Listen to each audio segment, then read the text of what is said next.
Salutations mes chers étudiants, cette vidéo sera consacrée à l'étude des éléments chimiques du groupe 16. Comme d'habitude, on va commencer par une brève introduction. Tout d'abord, on présente les éléments. Le groupe 16 comporte l'oxygène, le soufre, le sélénium, le tellure, le polonium et le livermorium. Là, vous avez le symbole chimique correspondant à chaque élément. Et là, vous avez l'abondance en pourcentage. L'oxygène, il faut savoir, c'est l'élément chimique le plus répandu dans la croûte terrestre, avec 47,4%. Le soufre est le deuxième élément le plus répandu de ce groupe, avec 0,026. Les autres éléments sont beaucoup plus rares. Et enfin, pour le livermorium, il s'agit d'un élément de synthèse très instable. Concernant le caractère essentiel au vivant de ces éléments-là, seul l'oxygène, le soufre et le sélénium sont considérés comme des éléments essentiels, principalement l'oxygène et le soufre, qui sont des éléments essentiels majeurs. Le sélénium, quant à lui, est un oligo-élément ou bien un élément essentiel trace. On passe maintenant à l'état naturel. L'oxygène, on va principalement le trouver dans notre atmosphère sous forme de gaz, donc le dioxygène. Il représenterait jusqu'à 21% de notre atmosphère. Ou bien on va le trouver donc sous forme combinée à d'autres éléments chimiques, principalement l'eau bien sûr, le CO2 et tous les autres oxydes, ou bien les sels, les nitrates, les phosphates, les sulfates, etc. Donc c'est un élément qui est très répandu. On passe maintenant au soufre. Le soufre, on peut le trouver sous forme élémentaire qu'on appelle le soufre natif, principalement dans les régions volcaniques, ou bien on va le trouver combiné à d'autres éléments chimiques sous forme de sulfure ou bien de sulfate. Le sélénium et le tellure accompagnent généralement le soufre dans ces minerais. Le polonium, quant à lui, est un élément radioactif instable avec une durée de vie de 138 jours. Il a été bien entendu découvert par Marie Curie. Il a été appelé ainsi en référence à son pays d'origine, à son pays natal, qui est la Pologne. Cette découverte lui a valu un prix Nobel en 1911. Quant au livermorium, donc c'est le dernier né des éléments de ce groupe. Il a été obtenu par synthèse vers les années 2000 en Russie. C'est un élément qui est très instable et donc il se présente en 4 isotopes avec des temps de demi-vie qui vont de 7 à 60 millisecondes pour vous dire son degré d'instabilité. Passons maintenant aux propriétés des éléments du groupe 16.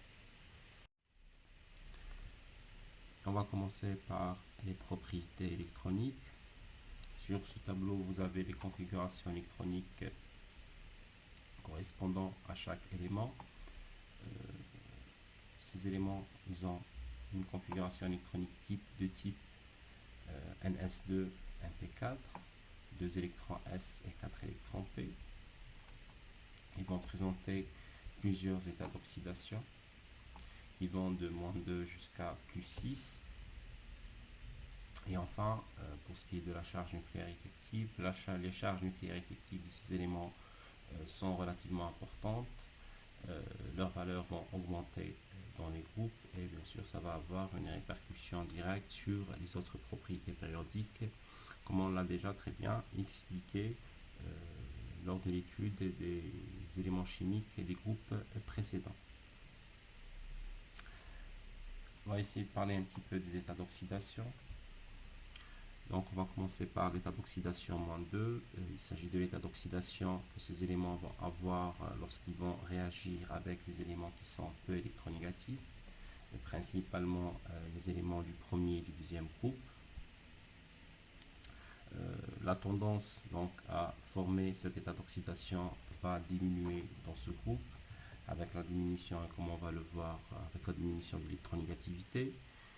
L'état d'oxydation -2, c'est l'état d'oxydation qui va prédominer chez l'oxygène. L'oxygène il va se trouver principalement dans cet état d'oxydation pour la simple et bonne raison que l'oxygène est l'élément et le deuxième élément le plus électronégatif avec une électronégativité de 3,4. Il ne va emprunter l'état d'oxydation +2 qu'avec le fluor. Pour ce qui est de l'état d'oxydation +2, +4 et +6, ces éléments, ces états d'oxydation vont se manifester lorsque les éléments vont se lier, vont réagir avec des éléments qui sont plus électronégatifs. La stabilité des composés qui vont être formés alors sera soumise à l'effet du doublet inerte, comme on a pu l'expliquer lors des cours précédents. Parlons maintenant des propriétés physiques de ces éléments. Donc les éléments du groupe 16, ils ont des aspects très différents. Le caractère métallique, il va augmenter dans le groupe. L'oxygène et le soufre sont bien sûr des non-métaux. Le sélénium et le tellure sont considérés comme des semi-métaux. Et enfin, le polonium est un élément avec un caractère métallique avéré. Pour ce qui est des formes allotropiques, tous les éléments du groupe vont présenter plusieurs formes allotropiques, sauf le tellure, dont on n'en connaît aucun. Maintenant, on va parler brièvement des formes allotropiques des deux premiers éléments. En commençant par l'oxygène, il faut savoir que l'oxygène se présente sous plusieurs formes allotropiques. On va commencer par l'oxygène diatomique, l'ozone bien sûr. Deux autres formes existent aussi, le tétraoxygène O4 et l'octaoxygène le O8. Ces deux formes sont beaucoup plus rares et sont obtenues dans des conditions particulières de température, à très basse température et à très haute pression. Si on revient à l'oxygène diatomique, comme vous le savez, c'est un gaz incolore, inodore, insipide et peu soluble dans l'eau. Quant à l'ozone, bien sûr, c'est tout aussi un gaz. Il est incolore avec une légère teinte bleuâtre, à forte odeur, une odeur très caractéristique. Il est également très toxique. L'ozone, comment se forme-t-il? Tout simplement en soumettant de l'oxygène à une forte décharge électrique. Ça explique aussi sa formation dans notre atmosphère. Donc lorsque l'oxygène atmosphérique il est soumis aux décharges électriques produites par la foudre. Si on revient un petit peu aux propriétés de l'ozone, il faut savoir qu'il s'agit d'un composé endothermique, donc il est instable en soi. Il peut être explosif, notamment lorsqu'il est sous forme de liquide pur et sa réaction de décomposition va produire naturellement de l'oxygène. Il s'agit d'un oxydant qui est très très puissant. Il est notamment connu il est utilisé principalement pour cette propriété-là. Il a l'autre propriété que vous connaissez aussi, la propriété qui consiste à absorber fortement dans la région des UV. Ça explique d'où son importance pour protéger notre planète des rayonnements UV solaires. Si on en vient au soufre, il faut savoir que cet élément présente une grande variété allotropique. Ceci est dû à sa forte tendance à la caténation, donc à la propriété du soufre à former des chaînes qui sont plus ou moins longues. Les allotropes du soufre peuvent être classés donc en allotropes cycliques ou bien en allotropes en chaîne, et comme ce nom l'indique, donc le soufre les atomes de soufre vont se disposer en cycles qui vont de S6, donc de 6 atomes de soufre jusqu'à S20, 20 atomes de soufre, donc des cycles de 20 atomes de soufre, avec des structures qui sont plissées, comme vous pouvez le voir, ou bien des allotropes en chaîne, donc des chaînes qui sont plus ou moins longues à partir de deux atomes. L'allotrope le plus stable, et il s'agit aussi de l'état standard de cet élément chimique, c'est le cyclooctasoufre, donc le S8. Passons maintenant aux propriétés chimiques, à commencer par l'électronégativité. Les éléments du groupe 16 ont des électronégativités très élevées. L'oxygène est le deuxième élément le plus électronégatif. Le soufre et le sélénium ont des électronégativités similaires. Le tellure, il a une électronégativité de 2,1. Ces électronégativités donc, vont permettre à ces éléments de former des composés ioniques, notamment avec les éléments les moins électronégatifs, principalement les éléments du premier et du deuxième groupe du tableau périodique. Passons maintenant à l'examen des liaisons chimiques. Et on va commencer par les liaisons chimiques des corps simples. On sait que l'oxygène se présente naturellement sous forme de dioxygène, c'est-à-dire deux atomes d'oxygène qui sont reliés par une double liaison, tandis que le soufre, quant à lui, il va se présenter sous forme de molécules cycliques où les atomes de soufre sont reliés par des liaisons simples. L'explication réside bien sûr dans l'analyse, dans l'examen des enthalpies des liaisons. Si on considère chaque atome d'oxygène et les possibilités de liaison qui lui sont offertes, donc pour ce qui est d'une double liaison oxygène-oxygène, on a une enthalpie de liaison de 494 kJ par mol. Et cette double liaison donc, va être beaucoup plus stable que deux liaisons simples oxygène-oxygène. Donc on a 142 fois 2, ça nous donne 284 kJ par mol. Et devant cet état de fait, l'oxygène donc, sera plus stable en formant une molécule diatomique O2.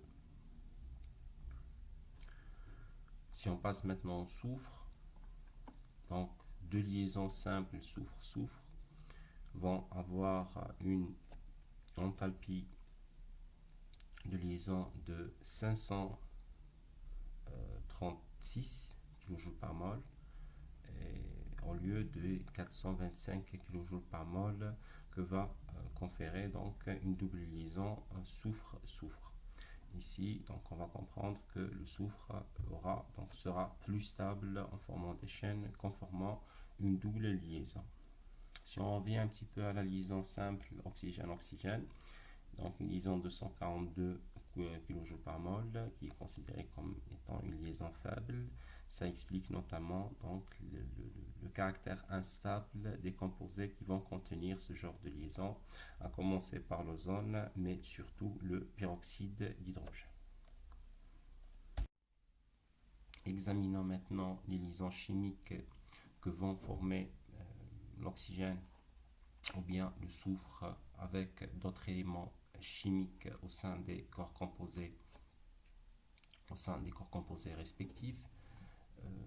Tout d'abord, pour ce qui est de l'oxygène, on sait que la liaison oxygène-oxygène est une liaison qui est instable, qui est une liaison faible.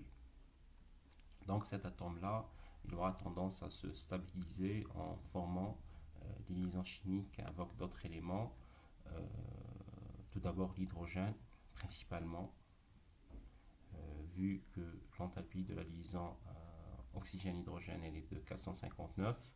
Il s'agit d'une liaison forte, une liaison stable. Et cette liaison, on va la trouver naturellement dans les molécules d'eau, mais également dans la fonction hydroxyle. Et ça explique en grande partie l'abondance de ces liaisons ou bien de ces molécules-là dans la nature. Pour ce qui est du soufre, on constate que la liaison simple soufre-soufre se rapproche assez des liaisons que peut former le soufre avec les autres éléments, avec le chlore, avec le carbone, dans une moindre mesure avec l'hydrogène. Et dans ce cas-là, donc, pour chaque atome de soufre aura tendance à se stabiliser en formant des chaînes. Et ça explique notamment l'existence de ce qu'on appelle les ponts disulfures, donc qui sont des liaisons très répandues, notamment chez le vivant. Si on en vient maintenant à la réactivité des éléments chimiques, il faut savoir que ces éléments peuvent former des composés binaires. Il s'agit d'éléments assez réactifs, avec des électronégativités qui sont très élevées. Ces éléments peuvent donc se lier à d'autres éléments qui peuvent être des éléments métalliques ou bien non métalliques. Quand on parle de composés binaires, on en a déjà discuté dans le premier cours, le cours d'introduction en chimie inorganique. Donc, à l'instar des oxydes qui sont formés entre l'oxygène et les autres éléments du tableau périodique, le soufre, le sélénium ou bien le tellure peuvent former des sulfures, des sélénures ou bien des tellurures. Et ces composés peuvent bien entendu avoir un caractère ionique ou bien covalent. Tout dépendra de la différence d'électronégativité de ces éléments-là et les éléments avec lesquels ils vont se lier. Dans ce tableau, vous avez les réactions les réactions des éléments du groupe 16 avec les éléments les plus courants. Il faut savoir que le soufre, le sélénium, le tellure peuvent réagir bien entendu avec l'oxygène pour former une série d'oxydes. La nature de ces oxydes-là, les oxydes de soufre et de sélénium sont des oxydes acides, tandis que l'oxyde de tellure, il est amphoter. La réaction avec l'azote, spontanément, seul l'oxygène peut former des oxydes donc avec l'azote. L'azote étant un gaz très inerte, donc il n'aura pas de tendance à réagir avec le soufre, le sélénium ou bien le tellure.